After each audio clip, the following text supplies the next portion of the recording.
there. I keep it up here for you. Something wrong. Daniel chapter 2. Daniel chapter 2. We'll continue in our assessment of the dreams throughout the Bible and coming to the point to make a vision that we can put our hands on, things that we can tangibly do as we move forward this year as a church to serve the Lord. And it comes to one of my favorite dreams. It's a dream that's so packed full of meaning. And we are going to have a fairly long passage today. But I want to bring you, as you continue to turn there, a little introduction. We're talking about the days of King Nebuchadnezzar. The days of a great king that lived on the face of the earth. And in the second year of his kingship, he began to be plagued by many dreams. And these dreams troubled his spirit. And these dreams kept him from sleeping. And he finally had to get to the bottom of it, so he called all of his wise men. He called all of his magicians. He called all of his astrologers. He called all of the Chaldeans in before him. And he told them, I have had a dream, and it is troubling me. And of course them, being the king's great wise counsel, they told him, oh king, oh great king, that's fine. You tell us what the dream is, and we will tell you the interpretation thereof. But Nebuchadnezzar didn't just crawl out from under a rock. He had a little bit of wisdom to him. And he told his wise men, he said, well, I tell you what, if you can tell me the interpretation of my dream, I will give you great reward. But if you can't, he says, I'm going to cut you up into pieces, and I'm going to make your house, your possessions, nothing more than a dunghill. How many of that would have got our attention if we were the wise men? But what did they say? They said, oh, king, you just let us know. We will tell you. And he said, well, now that you know the punishment, he said, surely you've done prepared an answer to suffice to save your own life. He said, so I will know that your interpretation is accurate.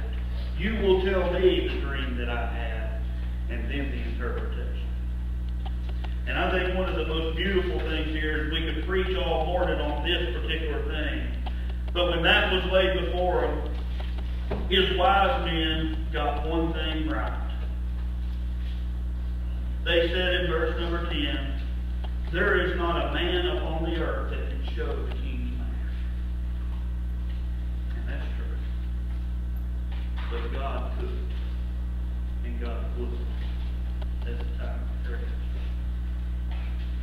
And it angered the king. And King Nebuchadnezzar sent forth a decree that all of the Chaldeans should be put to death. And when his servant, or his chief, Arioch, went forward to begin to execute that decree, so to speak, they came up to Daniel and Hananiah and Mishael, Shadrach, Meshach, and Abednego, who were taken captive, but they were considered wise men. And that's where we pick up in this passage, is where Daniel is talking to Arioch. And in verse number 15, he answered and said to Arioch, the king's captain, why is the decree so hasty from the king? Then Arioch made the thing known to Daniel. Then Daniel went in and desired of the king that he would give him time, and that he would show the king the interpretation. Then Daniel went to his house and made the thing known to Hananiah, Mishael, and Azariah, his companions, that they would desire mercies of the God of heaven concerning the secret, that Daniel and his fellows should not perish with the rest of the wise men of Babylon.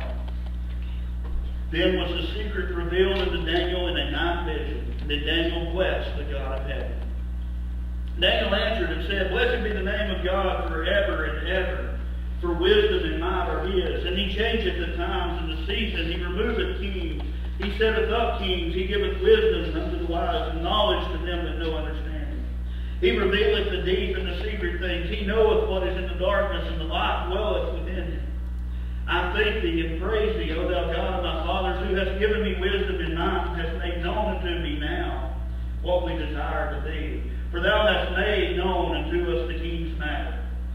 Therefore Daniel went in unto Arioch, whom the king had ordained to destroy the wise men of Babylon, he went in and said this unto him, Destroy not the wise men of Babylon. Bring me in before the king, and I will show unto the king the interpretation. Then Arioch brought Daniel before the king in haste, and said thus unto him, I have found a man in the captives of Judah that will make known unto the king the interpretation. The king answered and said to Daniel, whose name was Belteshazzar, Art thou able to make known unto me the dreams which I have seen, and the interpretation thereof? Daniel answered in the presence of the king and said, The secret which the king had demanded cannot the wise men, the astrologers, the magicians, the soothsayers show unto the king. But there is a God in heaven that revealeth secrets, and maketh known to King Nebuchadnezzar what shall be in the latter days. Thy dream and the visions of thy head upon the bed are these. As for thee, O king, thy thoughts came into thy mind upon the bed. What shall come pass hereafter? And he that revealeth secrets make known to thee what shall come to pass. But as for me, this secret is not revealed to me for any wisdom that I have more than any living. But for their sake shall they make known the interpretation to the king, and that thou mightest know the thoughts of thy heart. Thou, O king, sawest and behold a great image. And here's the dream revealed to him. This great image, whose brightness was excellent, stood before thee, and the form thereof was terrible. The image's head was of fine gold, his breast and his arms of silver, his belly and his thighs of brass, his legs of iron, his feet part of iron and part of clay. Thou sawest till that a stone was cut out without hands, which smote the image upon his feet that were iron and clay, and brake them to pieces. This was the iron, the clay, the brass, the silver, the gold, broken to pieces together, and became like the chaff of the summer threshing floors. And the wind carried them away, that no place was found for them. And the stone that smote the image became a great mountain and filled the whole earth. Here's the interpretation. This is the dream, and we will tell the interpretation thereof before the king. Thou, O king, art a king of kings, for God of heaven hath given thee a kingdom, power, and strength, and glory. And wheresoever the children of men dwell, the beasts of the field, the fowls of the heaven hath he given into thine hand, and hath made thee ruler over them all. Thou art this head of gold. And after thee shall arise another kingdom inferior to thee, and another third kingdom of brass, which shall bear rule over all the earth. And the fourth kingdom shall be strong as iron. For as much as iron breaketh in pieces and subdueth all things, and as iron that breaketh all things shall break in pieces and bruise. And whereas thou sawest the feet and the toes, part of the potter's clay and part of iron, the kingdom shall be divided. But there shall be in it the strength of iron, for as much as thou sawest the iron mixed with miry clay. And as the toes of the feet were part of iron and part of clay, so the kingdom shall be partly strong and partly broken. And whereas thou sawest iron mixed with miry clay, thou shalt mingle themselves with the seed of men, that thou shalt not cleave one to another, even as iron is not mixed with clay. And in the days of these kings shall the God of heaven set up a kingdom, which shall never be destroyed. And the kingdom shall not be left to other people, but it shall break in pieces and consume all of these kingdoms, and it shall stand forever. For as much as thou sawest that the stone was cut out of the mountain without hands, and that it brake the pieces in iron, the brass, the clay, the silver, the gold, the great God hath made known to the king what shall come to pass hereafter. And the dream is certain, and the interpretation thereof sure. Then the king Nebuchadnezzar fell upon his face and worshipped him, and commanded that they should offer oblation and sweet odors unto him. I know it's a long passage, but it's a beautiful passage of prophecy. Let me pray. Dear Heavenly Father, Lord, we thank you for the day. I thank you for everything that you've given us. Lord, it's truly worth it all when the soul comes to know you. And Lord, it's nothing that we've done, but it's everything that you've done. Lord, I just thank you for adding these two to your heavenly kingdom. And Lord, I just pray that you allow us to continue to be a church that reaches out, that shares the love of Christ with others, that shares the gospel, Lord, that we seek to see those saved. Lord, we can only share the message. You call them, you convict them, and you draw them unto you. And Lord, I just pray that you'll just continue to use this church and that you bless these lives. And Lord, I just pray that you be with us now as we study this word. Open our hearts and our minds, Lord. Take over my thought process. Lord, just allow your message to come forth from my mouth.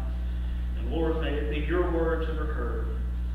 Lord, may you change our lives. If there be anyone else in your house this morning, Lord, that says, I'm just not sure. I don't know that I've accepted you as my Savior. Lord, I just pray that you convict them, that you draw them into you, that you allow them to get that settled today. Lord, you endured the cross. You endured the agony. You endured everything, Lord, that you didn't deserve because you loved us. And Lord, I just pray that we realize our need of salvation. And Lord, for those that have accepted you, I pray that we realize our need to serve you in a great capacity. Lead, guide, and direct us, Lord. We'll give you the honor and glory for all. In Jesus' name I pray. Amen. There is so much that we can glean and that we can cover from this particular passage. Again, I appreciate you bearing with me for reading such a long passage. That would not be allowed in the Bible Institutes, but they don't regulate what I say up here. I felt the need to share that passage, start to finish. It's a beautiful dream, the dream of the image. And I want to focus the rest of our time today on the aspects of that dream and the individual applications that we can apply to our life, to our church today. The first thing that we see is the image that Nebuchadnezzar dreamed, the image that Daniel shared with Nebuchadnezzar, and the interpretation with that image. It represented 4 kingdoms, and these 4 kingdoms shared something in common. There was a unity among these 4 kingdoms. And it's important that we kind of do a little bit of a history lesson here, and we understand where this is coming from. The first kingdom that we see was Nebuchadnezzar's kingdom. And it was the head. It was the first of the 4 kingdoms. And we know that the head was of gold. But as we move down to the second kingdom that was described, it was the chest and the breast and the shoulders, the arms of silver. And that represented the time frame from about 539 BC to 330 BC, the kingdom known as the Medo-Persian kingdom. So we've got King Nebuchadnezzar's kingdom, the head of gold. We've got the chest of silver, the Medo-Persian, down to about 330 BC. Darius the Mede, Belshazzar was the kings that ruled at that time.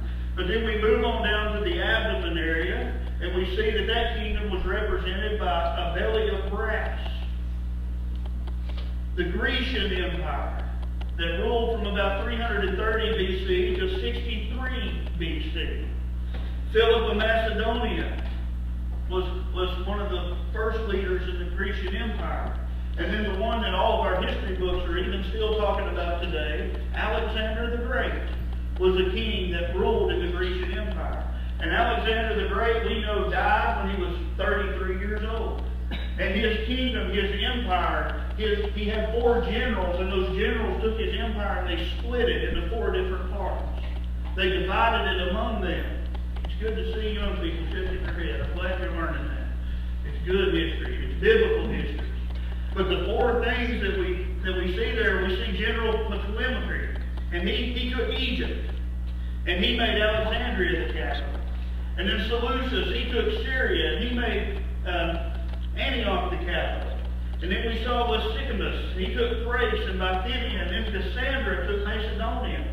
And that was the Grecian Empire, the 3rd kingdom represented by the belly of brass. But then we got the legs of iron, the 4th kingdom that was represented in this dream. Who was that? The Roman Empire. 63 BC, the Roman Empire, the 4th kingdom. And it was fitting that they were iron. There was no precious metal to the Roman kingdom, or the Roman Empire. They were barbarians. They were conquerors.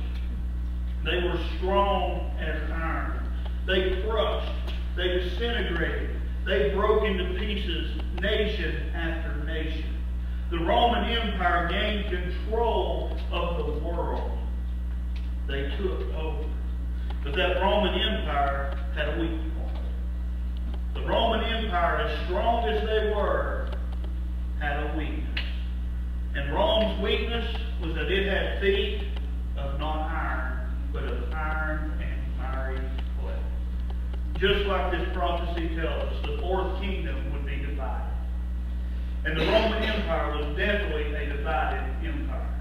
The Roman Empire was not divided into geographical locations, but it was divided into social regions. It was divided into cultural regions. They had assumed they had conquered so many different nations, so many different beliefs. There was no unity among them, and they were divided. They weren't pure. They weren't whole.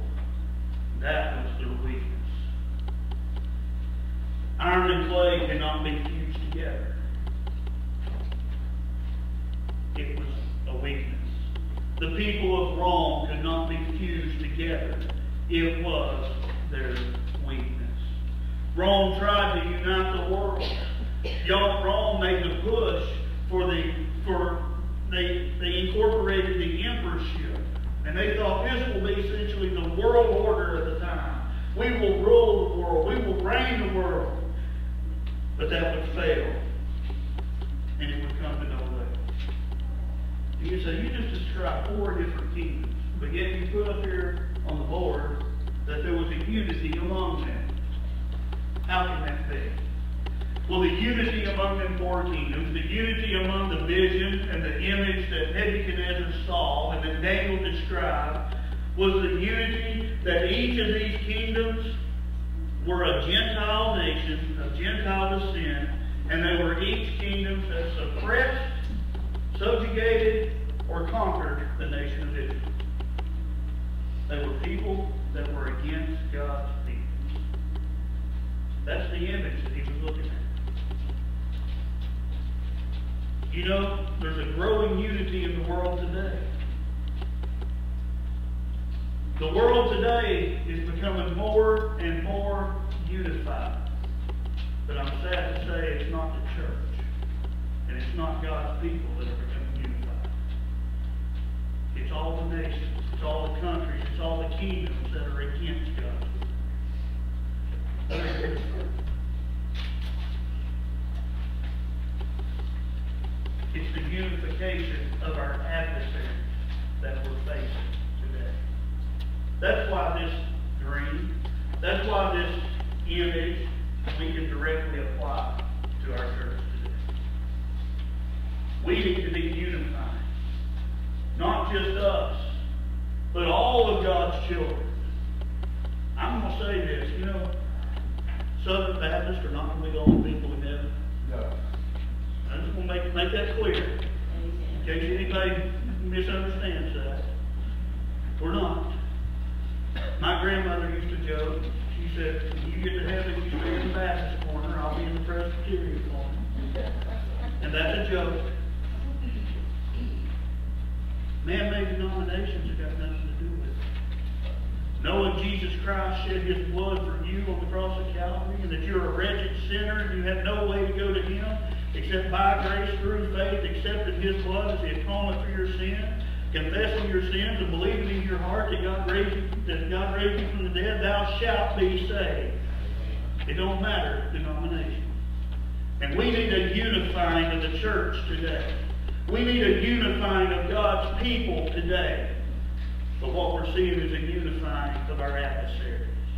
And there was a unifying in that image of the 4 kingdoms that were coming together.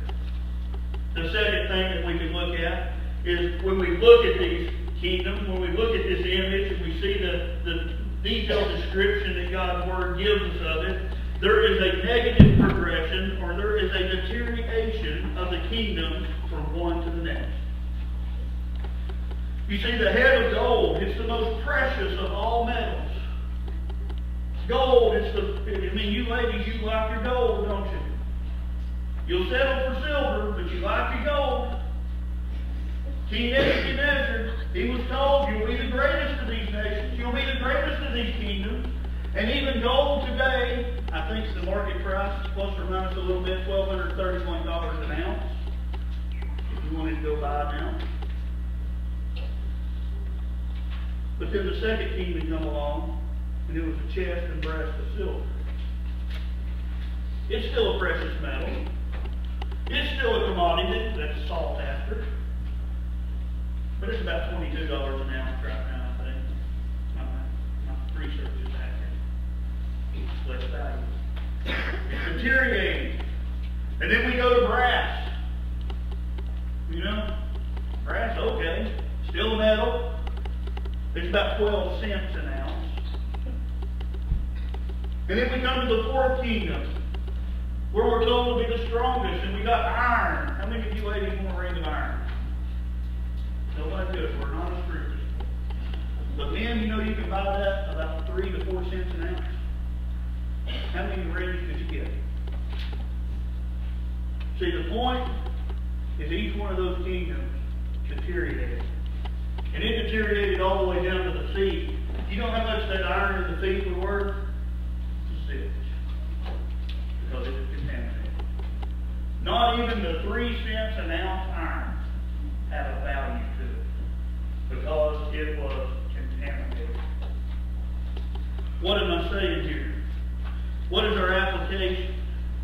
Just like then, our adversaries today are deteriorating from day to day to day. Things are not getting better. Things are getting worse for them. But we're not a part of that image. We're not a part of what we see. Their values are falling. They're not being promoted higher. You see, we have to remind ourselves of the verse in Matthew chapter 6 and verse 24 that reminds us that no man can serve two what? Masters. And it says later in that verse, you can either serve God or you can serve mammon. And those who serve mammon, those who serve the world, those who served under those 4 kingdoms that were pictured, they were deteriorating from each day all the way down to their base. The church, Christian, Erica, we're not a part of that picture. Because our foundation is not contaminated by iron and miry clay.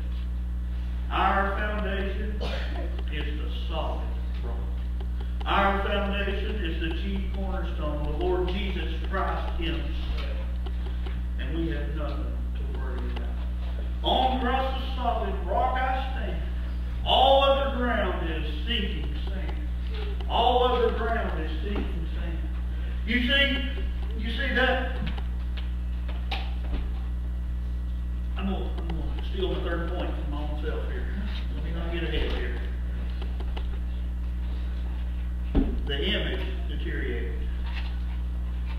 But those of us that are living in the image of Christ, as wretched and as sinful as we are, we can't be taken because our foundation is solid. We should be getting better and better and better each day. The third point that we see here is the kingdom of Nebuchadnezzar. And all of those kingdoms that would follow him would do 2 things. First, they would pass away. And then we would see that the eternal kingdom would not ever pass away. The head, Nebuchadnezzar's kingdom, Median, Persian, the Grecian kingdom and its 4 divisions, and then the reunification of the Roman Empire would be great in the eyes of man. But as soon as that little rock hit the foundation, it would be crumbled, it would disintegrate, it would become like powder to where the wind of the threshing floor would blow it off, to never be seen again. Did you know that all of those kingdoms, just like God's Word has prophesied, have passed away? God's Word is true. We can take our children's history books today, and even in the school system, in the public school system, we can use our children's history books today to prove the prophecy of God's Word in this truth. Nebuchadnezzar's kingdom is gone. The Medo-Persians are gone. The Grecians are gone. The Roman Empire is no longer a power. It is gone. And I'm glad today that I'm supported by the foundation of all foundations. I'm glad today that this church is supported by the foundation of all foundations. And I'm glad today that every God-fearing and God-believing child of His is supported by the foundation of all foundations. A foundation that cannot be shook. A foundation that cannot be broken. Jesus Christ is a foundation that will never tilt from uneven or level. It is a foundation that will never sink, but it will stand firm in the test of adversity. And it don't matter how wicked I get. It don't matter how wretched I can be. It don't matter the impurities that I deal with from day to day. The foundation of Jesus Christ is a solid rock. What are we standing on today? Are we standing on His foundation? Or are we finding ourselves drifting away? We do it. Every one of us. I'm afraid sometimes as a church we drift away. It's okay. Because we've got the foundation. We just got to come back. We just got to remember. We just got to repent. We just got to return. God will take care of it. There are many today that want to be their own foundation. There are many today that have the look at me attitude. There's many today that have the attitude of look what I can do, or look what I have done. And they bring glory upon themselves. They're standing on an impure foundation of iron and miry clay. And the first little bit of adversary that comes against them, we will see them become destructive. And they will experience destruction until they return to the foundation of Jesus Christ. Our challenge today is, are we on that solid rock? Is all that we're doing built upon that solid rock? Verse 44 told us in this passage that we read that in those days of the kings shall the God of heaven set up a kingdom which shall never be destroyed. And the kingdom shall not be left to other people, but it shall break in pieces and consume all of the kingdoms.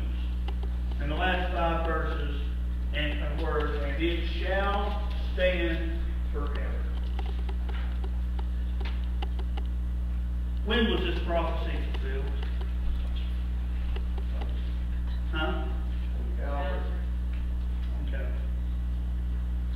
Born to earth during the rule of the Roman Empire was the King of Kings. Jesus Christ, our Lord and our Savior. That little baby, born of a virgin, in a manger, on that first Christmas morning, would grow up to resist sin, to resist temptation, to defeat sin, to bear no iniquity, to be pure, and the only sacrifice able to give His life for our sin. He would take the sin weight of the world upon His shoulders. He would cause God the Father to have to turn His back on Him and not look at Him because of what we had done. But He loved us so much, each and every one of us so much, He bore that cross. He took the crown of thorns. He took the beatings. He took the mockings. He let them spit in His face. He carried His cross. And then He hung on that cross. And He looked to heaven and He said, it is finished. What's that mean? The prophecy was fulfilled. You see, church, this dream should remind us every day, in every step of our life, this one beautiful application that can be an encouragement to us all. This world can be bad. It can be rough. We can feel defeated. But church, listen to me. We are living right now in the eternal kingdom. The eternal kingdom is not something that's going to be set up later on. The Bible tells us in verse 44, in the days of these kings shall the God of heaven set up a kingdom. He sent his Lord, or his Son, Jesus Christ, and he set up the kingdom. And when he died and he cried, "It is finished," the eternal kingdom has already begun. And it will never pass away. We're living right now in God's era. And God is on the throne at the right hand of the Father, ruling this earth. You say, well, wait a minute, Brother Aaron. If all the wickedness that we see, if all the filth that we hear, if all the sin that encompasses every day of our life, if everything is getting us down, and we look around us, we want to say as humans, I hope this ain't the eternal kingdom. Do you agree with me? We've got a lack of faith. Why is it the way it is today? I believe it's because God's people has failed to take a stand when we should have. I believe it's because God's people and the church as a whole have gone into a time of being backslid, but we forgot to turn and repent and return to the Lord. I believe that we have left the way of righteousness. We have left our first love. And you know God knew we would. That's why we have more prophecy and later on in the Bible that explains to us the end times. By the way, that prophecy's been fulfilled too. God can come again at any moment. Are we ready? There is coming a day when he will come again. And he will fully conquer this world. And he will rule and he will reign over this very kingdom. Don't get depressed. We're living in the eternal kingdom. Don't get depressed. Our God is still in control. Our president's not in control. There's not a man in North Korea that's in control. There's not a man in Russia that's in control. There's no queens, there's no kings, there's no princes anywhere on the face of this earth that is in control. Our Heavenly Father and the Lord Jesus Christ is reigning over this eternal kingdom right now. And that should encourage us. That should drive us to do more. Revelation chapter 11, verse 15 says, "The kingdom of the world will become the kingdoms of our Lord and his Christ, and he shall reign forevermore." Even in the Revelation, you see the kingdom is not destroyed and reestablished. It says the kingdom of the world will become the kingdoms of our Lord. So let me conclude by simply asking you today, if God was to come today, how would he find us as a church? If God was to come today, how would he find us as an individual? Would he find us unified with this world? Or would he find us trying to unify ourselves in his word? Would he find us guilty of allowing sin and worldly desires to drive us in the way that we walk? Or would he find us guilty of trying to seek his will, or seek his commandments, and to live for him according to his word? Would he find us standing on the foundation of the world? Or would he find us trying to stand on the foundation, the solid rock, the Lord and Savior, Jesus Christ? Would he find us faithful? Faithful to his word, faithful to his worship, faithful to stewardship, faithful in our prayer life? How about faithful in telling others the good news of the gospel of Christ? You know, there's only three ways that a kingdom can increase.